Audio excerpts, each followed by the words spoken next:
మా latest videos కోసం మా ఈ తెలుగు న్యూస్ ఛానల్ సబ్స్క్రైబ్ చేసి గంట సింబల్ యాక్టివేట్ చేసుకోండి. రేపు ఆఖరి కార్తీక సోమవారం. ఇది ఈ మాసంలో వస్తున్న చివరి కార్తీక సోమవారం. కార్తీక మాసం చివరి సోమవారానికి ఎంతో ఆధ్యాత్మిక ప్రాముఖ్యత ఉంటుంది. కార్తీక సోమవారం నాడు ఒక్కసారైనా కొబ్బరికాయతో ఇలా చేయాలి. ఇలా చేయటం వలన విపరీత ధనయోగం. కొబ్బరికాయతో ఇలా చేస్తే మీ తలరాత మారిపోతుంది, విపరీతమైన ధనయోగం కలుగుతుంది. కార్తీక సోమవారం అంటే పరమేశ్వరుడికి ఎంతో ఇష్టమైన రోజు. కార్తీక మాసంలో ప్రతిరోజు ఒక పర్వదినమే కనుక కార్తీక సోమవారం కొబ్బరికాయతో నారికేల దీపాన్ని వెలిగిస్తే కోటి పూజల పుణ్యఫలాన్ని పొందవచ్చు అని శాస్త్రాలు చెప్తూ ఉన్నాయి. సకల సంపదలు చేకూర్చే దీపమే నారికేల దీపం. కొబ్బరికాయతో వెలిగించే దీపమే నారికేల దీపం. కార్తీక మాసంలో అది కూడా కార్తీక సోమవారం రోజు నారికేల దీపం వెలిగించటం వల్ల మీరు ఎన్నో శుభ ఫలితాలను పొందవచ్చు. జీవితంలో ఒక్కసారి అయినా సరే కొబ్బరికాయతో ఖచ్చితంగా దీపం వెలిగించాలని పురాణాలు వెల్లడిస్తూ ఉన్నాయి. మీ ఇంటికి ఎలాంటి కష్టాలు ఉన్నా సరే మీ కష్టాలన్నిటినీ గట్టెక్కించే ఏకైక దీపం నారికేల దీపం. కుటుంబ సమస్యలు, అనారోగ్య సమస్యలు, డబ్బు సమస్యలు, అప్పుల బాధలు, ఇలా ఎలాంటి సమస్యలైనా సరే ఒక్కసారి ఈ నారికేల దీపాన్ని వెలిగించి చూడండి. తప్పకుండా మీకు ఉన్న సమస్యలు పోతాయి. కార్తీక మాసంలో ఏదో ఒక రోజు కార్తీక సోమవారం ఈ నారికేల దీపాన్ని వెలిగిస్తే ఆ పరమేశ్వరుడి అనుగ్రహం వల్ల ఖచ్చితంగా మీ కష్టాలన్నీ కూడా తీరిపోతాయి. మీరు కోరిన కోరికలు నెరవేరుతాయి. నారికేల దీపాన్ని వెలిగించాలి అంటే పాటించవలసిన నియమాలు ఏమిటి అనే విషయాల గురించి ఇప్పుడు మనం ఈ వీడియో ద్వారా వివరంగా తెలుసుకుందాము. ఫ్రెండ్స్, ఫస్ట్ అయితే ఈ వీడియోకి ఒక లైక్ కొట్టండి. అలాగే మా ఛానల్ కూడా సబ్స్క్రైబ్ చేసుకొని మాకు సపోర్ట్ చేయండి. ఎందుకంటే మీ సపోర్ట్ మాకు చాలా అవసరం. ఇక వీడియోలోకి వస్తే రేపు ఈ మాసంలోని చివరి కార్తీక సోమవారం. ఈ కార్తీక మాసం మొత్తం ఆధ్యాత్మిక కాంతితో నిండి ఉంటుంది. కానీ జీవితపు పరుగులో ఎంతమంది నిజంగా భగవంతుణ్ణి స్మరించగలిగారు? కొందరికి పని ఒత్తిడి, కొందరికి ఆరోగ్య సమస్యలు, మరికొందరికి ఇళ్ల పనులు. ఈ కారణాలతో ఈ మాసంలో వచ్చిన సోమవారాలలో పూజ చేయలేకపోయినా వారు ఉండవచ్చు. కానీ భగవంతుడు కరుణామయుడు. తప్పులు చేసిన వారిని క్షమించి మరో అవకాశం ఇచ్చే దయామూర్తి. రేపు ఈ మాసంలోని చివరి సోమవారం. ఇది భక్తులకు చివరి బంగారు అవకాశం లాంటిది.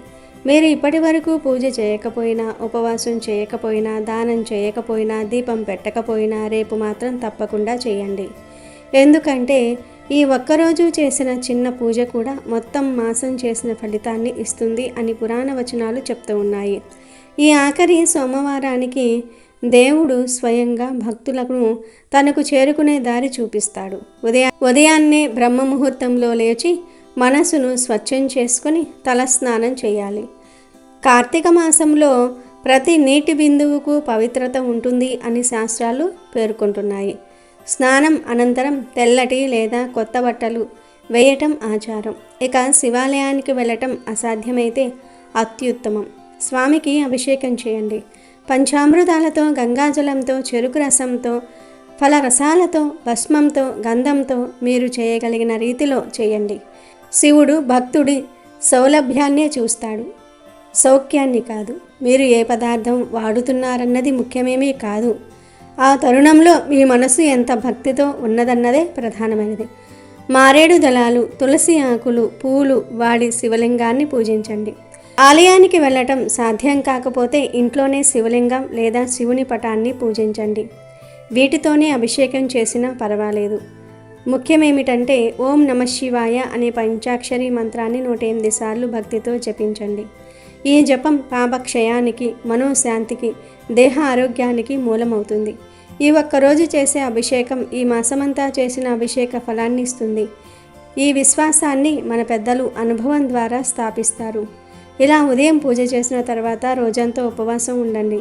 ఇది కష్టమైతే పాలు లేదా పండ్లు మాత్రమే తీసుకుని సాత్విక ఆహారం పాటించండి. మధ్యలో వ్యర్థమైన సంభాషణలు, కోపము, అలసత్వము, ఆగ్రహం ఇవన్నీ దూరంగా ఉంచండి. ఈరోజు మనసు ప్రశాంతంగా ఉంచి శివ చింతనలో ఉండటం అత్యవసరం. సాయంత్రం ప్రదోష కాలంలో శివ దర్శనం లేదా శివస్మరణ చేయాలి. దీపం వెలిగించాక ఉపవాసాన్ని విరమించండి. ఇది పక్కా విధానం. ఈ ఒక్కరోజు చేసే ఉపవాసం పాపహరకమే కాకుండా సర్వరోగ నివారణకారి అని పురాణాలు వర్ణించాయి. దేహంలో ఉన్న చెడు శక్తులు, మనసులో ఉన్న మలిన భావాలు ఈ ఉపవాసం ద్వారా కరిగిపోతాయి. రేపు సాయంత్రం దీపదానం తప్పకుండా చేయండి. కార్తీక మాసంలో దీపం వెలిగించటం అత్యంత ప్రధానమైన కర్మ. దీపకాంతి అనేది జ్ఞానానికి, శుభానికి, సంపదకు సూచిక. ఇంటి గుమ్మానికి ఇరువైపులా దేవుని గదిలో తప్పకుండా దీపాలు వెలిగించండి. అలాగే తులసి కోట వద్ద దీపం పెట్టి తులసి అమ్మవారిని తప్పకుండా పూజించాలి. కార్తీక మాసం అంటే హరిహరులు ఇద్దరికీ ప్రీతికరమైన మాసం. తులసి సాక్షాత్తు విష్ణుమూర్తికి ప్రేమైనది, లక్ష్మీదేవి స్వరూపం. ఈ పవిత్ర సోమవారం నాడు తులసిని పూజించటం ద్వారా శివకేశవుల అనుగ్రహం ఒకేసారి లభిస్తుంది. దీనివల్ల ఇంట్లో ఐశ్వర్యానికి, ముఖ్యంగా ముత్తైదువులకు సౌభాగ్యానికి ఎప్పటికీ లోటు ఉండదు. కాబట్టి తులసి పూజ అస్సలు మర్చిపోవద్దు. అంతేకాకుండా ఈ మాసంలో ఇప్పటి వరకు ఉసిరి దీపం, ఉసిరికాయ మీద దీపం పెట్టని వారు ఉంటే రేపు ఆఖరి అవకాశం కాబట్టి తప్పకుండా ఆ దీపాన్ని వెలిగించండి. ఉసిరి చెట్టులో సాక్షాత్తు శ్రీ మహావిష్ణువు, లక్ష్మీదేవి కొలువై ఉంటారని శాస్త్రాలు చెప్తూ ఉన్నాయి. ఒక మంచి ఉసిరికాయను తీసుకుని దానిని శుభ్రం చేసి పైన కొద్దిగా చదునుగా కట్ చేసి అందులో ఒక చిన్న గుంతలా చేసి ఆవు నెయ్యి వేసి దూదితో వత్తి చేసి వెలిగించాలి.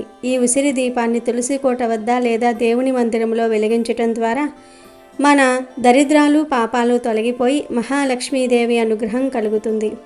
అనంతమైన పుణ్యం లభిస్తుంది. మీరు ఆవు నెయ్యితే వెలిగిస్తే శ్రేష్టం.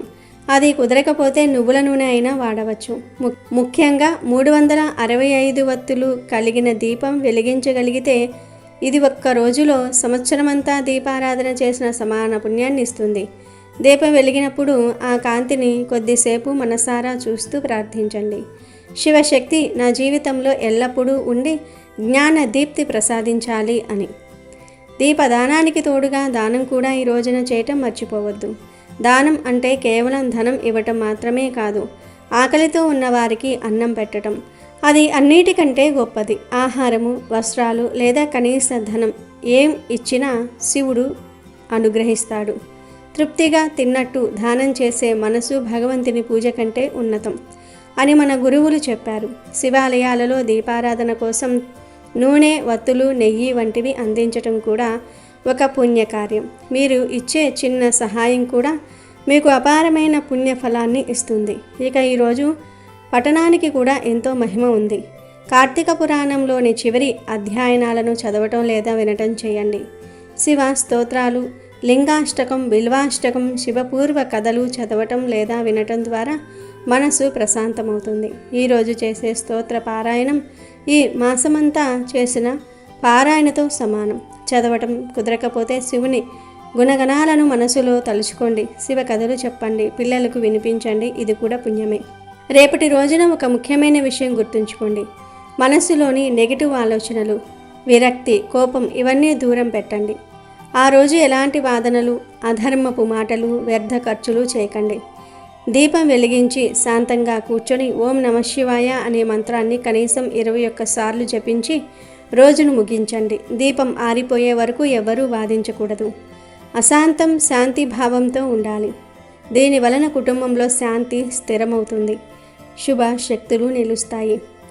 ఈ విధంగా రేపు ఆఖరి కార్తీక సోమవారం రోజు దీపదానము, దానము, ఉపవాసం చేసి నిషిద్ధ ఆహారానికి దూరంగా ఉండి మనసును పవిత్రంగా ఉంచి గడపండి. ఇది మీ పాపాలను హరిస్తుంది, మీ కుటుంబానికి ఐశ్వర్యము, ఆరోగ్యము, ఆనందం తెస్తుంది. ఈ చిన్న ఆచరణే మీలోని చీకటిని తొలగించే శక్తిగా మారుతుంది. ప్రతి దీపం వెలిగించినప్పుడు మీ జీవితం కాంతిలోనికి వస్తుంది. ఈ ఒక్క రోజు శివుని పూర్తి భక్తితో స్మరించండి. మనలో ఉన్న మానవత్వాన్ని, దయా స్వరూపాన్నే ఆయనకు అర్పణ చేయండి. ఈ ఆఖరి కార్తీక సోమవారం కేవలం ఒక పండుగ రోజు కాదు, ఇది కొత్త ఆరంభానికి సూచిక. గుర్తుంచుకోండి, దేవుడిపై భక్తి, నమ్మకం చాలా ముఖ్యం. ఇవి లేకుండా మీరు పూజ, ఉపవాసము, దానాలు చేసినా ఎలాంటి ఫలితం ఉండదు. ఈ దేవతలకే దేవుడైన పరమేశ్వరుడికి 3 కన్నులు ఉంటాయి. అలాగే కొబ్బరికాయకు కూడా 3 కన్నులు ఉంటాయి. కాబట్టి పరమేశ్వరుడికి అలాగే కొబ్బరికాయకు చాలా అనుబంధం ఉంది. కొబ్బరికాయలో త్రిమూర్తులు నివసిస్తూ ఉంటారు. సంపదకు దేవత అయిన శ్రీ మహాలక్ష్మీదేవి కూడా కొబ్బరికాయ అంటే చాలా ఇష్టం. ముక్కోటి దేవతలకు కూడా కొబ్బరికాయ చాలా ప్రీతికరమైనది. కాబట్టి మనం పూజలు చేసేటప్పుడు, గుడికి వెళ్ళేటప్పుడు ఇప్పుడు ఖచ్చితంగా దేవుడికి కొబ్బరికాయలు కొడదాం. ఇంతటి పవిత్రమైన కొబ్బరికాయ దీపం వెలిగిస్తే పూర్వజన్మ పాపాలన్నీ కూడా తొలగిపోతాయి. అఖండ రాజయోగం వర్తిస్తుంది. నారికేల దీపాన్ని కార్తీక మాసంలో ఏదో ఒక రోజు వెలిగిస్తే కోటి జన్మల పుణ్యఫలం లభిస్తుంది. అన్ని దీపాల కంటే ఈ నారికేల దీపం చాలా శ్రేష్టమైనది. ఎంతో ప్రీతి అయిన ఈ కార్తీక మాసంలో ముఖ్యంగా సోమవారం రోజున ఎప్పుడో ఒకసారి ఈ కొబ్బరికాయ దీపం వెలిగిస్తే మీ మనసులో ఉన్న ఎలాంటి కోరికలైనా సరే నెరవేరుతాయి. అలాగే మీ ఇంటికి శివుని అనుగ్రహం లభిస్తుంది. అంతటి శక్తి ఈ నారికేల దీపానికి ఉంటుంది. ఈ కొబ్బరి దీపం వెలిగించే రోజున స్త్రీలు శుచిగా తలస్నానం చేసి ఇంటి మొత్తాన్ని శుభ్రం చేసుకొని ఇంటి ముందు ముగ్గు వేసి ఇల్లంతా పసుపు నీళ్లు చల్లుకోండి. తరువాత పూజలు చేసే స్త్రీలు నిండు ముత్తైదువులాగా తయారవ్వాలి. ముందుగా మీ పూజ గదిని శుభ్రం చేసుకొని మీ పూజ గదిలో ఉన్న శివపార్వతుల పటాన్ని తడిగుడ్డతో శుభ్రంగా జడను తుడవాలి. తర్వాత శివపార్వతుల పటానికి గంధం బొట్లు పెట్టండి.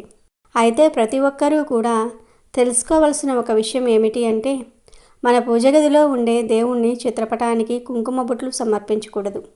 కేవలం గంధం బొట్టు మాత్రమే పెట్టుకోవాలి. ఎందుకంటే ఆ పరమేశ్వరుడు ఎల్లప్పుడూ తపస్సులోనే ఉంటాడు కాబట్టి.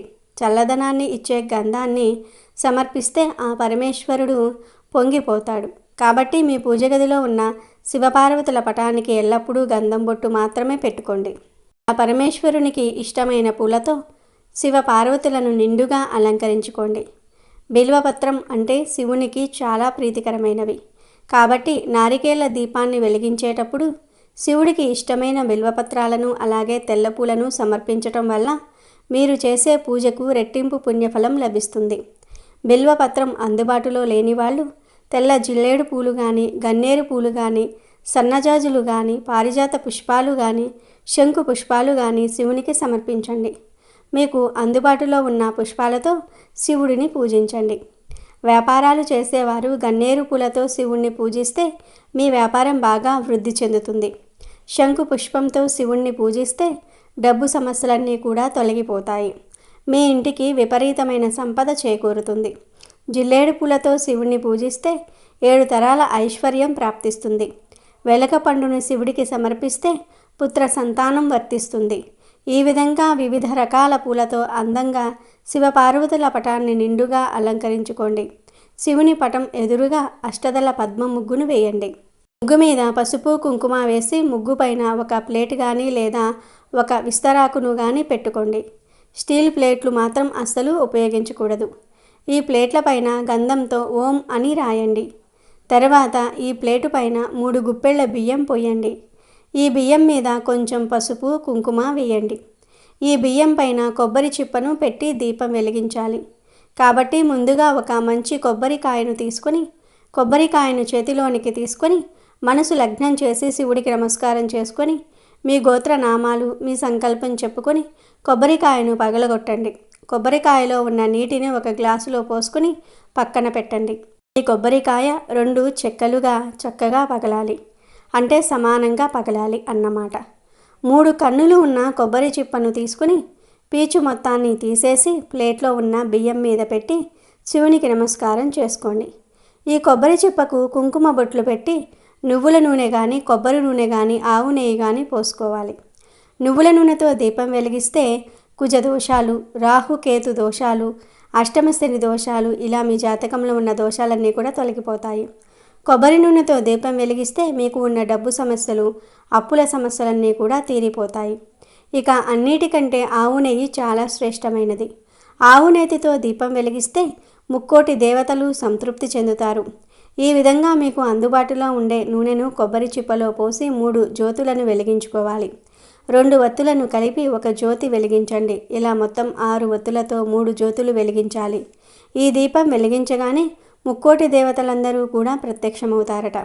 కాబట్టి ఈ నారికేల దీపానికి నమస్కారం చేసుకొని మీకు ఉన్న కష్టాలన్నీ కూడా త్వరగా తీరిపోవాలని ఆ పరమేశ్వరునికి చెప్పుకుంటూ నమస్కారం చేసుకోండి. అలాగే నారికేల దీపం వద్ద పూలు అలాగే అక్షింతలు వేయండి. కొబ్బరికాయను పగలగొట్టినప్పుడు కొబ్బరి నీళ్లు వస్తాయి కదా, ఆ కొబ్బరి నీటిని పూజలో నైవేద్యంగా పెట్టుకోవచ్చు. అలాగే మీరు కొబ్బరికాయ పగలగొట్టినప్పుడు రెండవ చిప్ప ఉంటుంది కదా, ఆ చిప్పకు ఉన్న కొబ్బరిని చిన్న చిన్న ముక్కలుగా కోసి అందులో కొంచెం పంచదారను కలిపి శివయ్యకు నైవేద్యంగా సమర్పించవచ్చు. ఇక చివరిగా ఈ నారికేల దీపానికి హారతి ఇచ్చి శివయ్యకు నమస్కారం చేసుకొని 3 ప్రదక్షిణాలు చేసి మీ పూజను ముగించవచ్చు. కార్తీక మాసంలో ఏ కార్తీక సోమవారమైనా ఈ నారికేల దీపాన్ని వెలిగిస్తే మీ కుటుంబానికి శివయ్య సంపూర్ణ అనుగ్రహం లభిస్తుంది. మీ కుటుంబానికి ఎలాంటి కష్టాలు రాకుండా ఆ పరమేశ్వరుడు మీ ఇంటిని రక్షిస్తాడు. కాబట్టి కార్తీక సోమవారాలలో ఒక్కసారైనా సరే కొబ్బరికాయ దీపాన్ని ఇలా వెలిగించి శుభ ఫలితాలను పొందండి. కార్తీక మాసం ఎంతో పవిత్రమైన మాసం. స్నాన, దాన, జపాలు, పూజలు, ఉపవాస వ్రతాలు, దీపాలు వెలిగించటం, వనభోజనాలు వంటి వాటిని చేయటం వల్ల జన్మజన్మల పాపాలను ప్రక్షాళన చేసి ఆనందమైన పుణ్య ఫలాలను ప్రసాదించే మహిమాన్వితమైన మాసం కార్తీక మాసం. చాంద్రమానం ప్రకారం కార్తీక మాసం 8వది, శరత్ ఋతువులో 2వ మాసం. ఈ మాసంలోని పూర్ణిమ నాడు చంద్రుడు కృతికా నక్షత్ర సమీపంలో సంచరిస్తూ ఉండటం వల్ల ఈ మాసానికి కార్తీక మాసమని పేరు వచ్చింది. కార్తీక మాసానికి సమానమైన మాసము లేదు. శ్రీ మహావిష్ణువుకు సమానమైన దేవుడు లేడు. వేదముతో సమానమైన శాస్త్రము లేదు. గంగతో సమానమైన తీర్థము లేదు అని స్కాంద పురాణం చెప్తోంది. అన్ని మాసాలలో చేసే ఆధ్యాత్మిక కార్యక్రమాల కన్నా కార్తీక మాసంలో చేసే ఉపవాసం, స్నానము, దానము ఎన్నో రెట్ల ఫలాలను ఇస్తుందని పురాణాలు చెప్తూ ఉన్నాయి. ఈ మాసంలో నిత్యం ప్రాతకాలంలో స్నానమాచరించి గుడికి వెళ్ళి దీపారాధన చేస్తే అత్యంత పుణ్యఫలం లభిస్తుందని పండితులు చెప్తూ ఉన్నారు. అయితే ఈ కార్తీక మాసం పూర్తయ్యేలోపు ఒక్కసారైనా సరే మర్చిపోకుండా ఈ ఆకును తినాలి. అలా తింటే మీ ఇంట్లో డబ్బుల వర్షం కురుస్తుంది. కని విని ఎరుగని అదృష్టం పడుతుంది. అంతులేని ఐశ్వర్యం సిద్ధిస్తుంది. అనారోగ్య సమస్యలు పోతాయి. కార్తీక మాసంలో ఈ ఆకును తింటే ఆరోగ్యానికి చాలా మంచిదని శాస్త్రాలు కూడా చెప్తూ ఉన్నాయి. మరి కార్తీక మాసంలో ఒక్కసారైనా సరే తినవలసిన ఆ ఆకు ఏమిటో ఇప్పుడు మనం ఈ వీడియోలో వివరంగా తెలుసుకుందాము. అంతకన్నా ముందు కార్తీక మాసంలో ఒక రాయిని దానం చేస్తే ఎటువంటి ఫలితం కలుగుతుందో తెలిపే కథను విందాం. ఒకసారి జనక మహారాజు వశిష్ఠ మహర్షిని కార్తీక మాసంలో సాలగ్రామ దానం ఎప్పుడు చేయాలి, దాని వలన ఎలాంటి ఫలితం కలుగుతుందని అడుగుతాడు. అప్పుడు వశిష్ఠుల వారు, రాజోత్తమ, కార్తీకంలో సాలగ్రామ దానం చేయాలి. ఆ విధంగా చేయటం వలన ఎలాంటి ఫలితం కలుగుతుందనే విషయానికి సంబంధించిన ఒక కథను వశిష్ఠ మహర్షి జనక మహారాజుకు చెప్పటం మొదలు పెడతాడు. పూర్వం గోదావరి తీరంలో ఒక వైశ్యుడు ఉండేవాడు. ఆయన చాలా పిసినారి. ఊళ్ళో వాళ్లకు అప్పులు ఇస్తూ అధిక వడ్డీలు రాబడుతూ ఉంటాడు. ఇంతటి సిరి సంపదలు ఉన్నప్పటికీ ఆయన ఎవ్వరికీ ఎలాంటి సాయం చేయడు. దైవ కార్యాల వైపు కన్నెత్తి కూడా చూడడు. ఏ రోజుకు ఆ రోజు ఎంత లాభం వచ్చిందనే లెక్కలు వేసుకుంటూ ఉంటాడు. ఊళ్ళో వాళ్ళల్లో చాలామంది ఆయన దగ్గర అప్పు తీసుకున్న వారే గనుక ఆయనకు ఎదురు మాట్లాడే ధైర్యం ఎవ్వరికీ ఉండేది కాదు.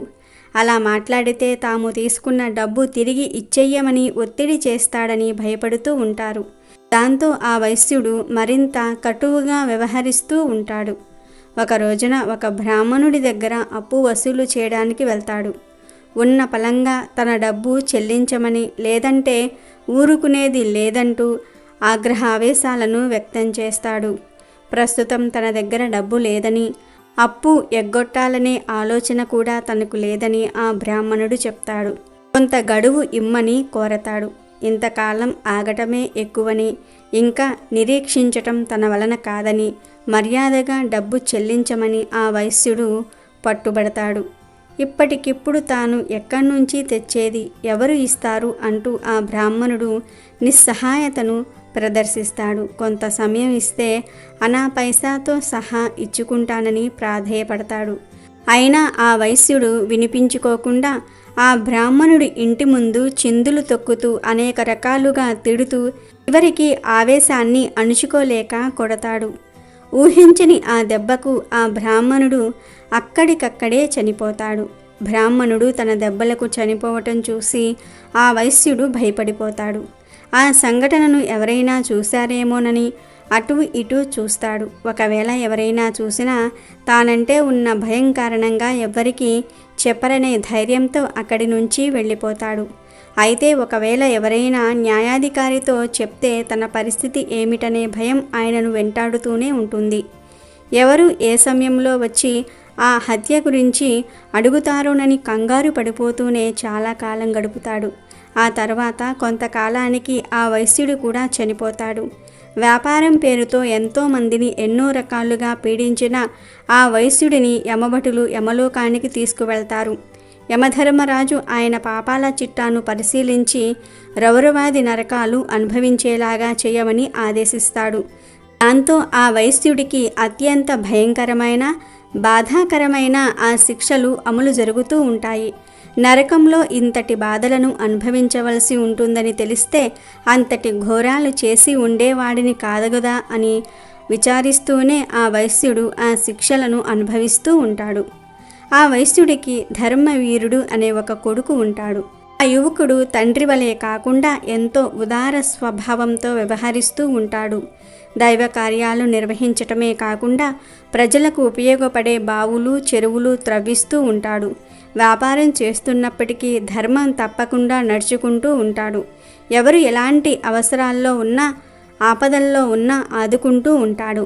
అలాంటి ధర్మవీరుడి ఇంటికి నారదుడు ఒక రోజున వస్తాడు. సాక్షాత్తు నారదుడు తన ఇంటికి రావటం ధర్మవీరుడికి ఆశ్చర్యాన్ని కలిగిస్తుంది. నారద మహర్షిని సాదరంగా ఆహ్వానించి తన ఇల్లు పావనమైందని తన జన్మ ధన్యమైనదని అంటాడు. నారద మహర్షి నుంచి అనేక ఆధ్యాత్మికపరమైన విషయాలను అడిగి తెలుసుకుంటాడు. ఆ సమయంలోనే అతనికి కార్తీక మాసం యొక్క విశిష్టతను గురించి నారదుడు చెప్తాడు. కార్తీక మాసంలో స్నాన దాన జప దీపారాధన ఫలితాలను గురించి ప్రస్తావిస్తాడు. కార్తీక ద్వాదశి రోజున చేయవలసిన దానాలను గురించి వివరిస్తాడు. కార్తీక ద్వాదశి రోజున సాలగ్రామ దానం చేయమని, ఆ దాన ఫలితంగా అతని తండ్రికి నరకలోకం నుంచి విముక్తి కలుగుతుందని చెప్తాడు.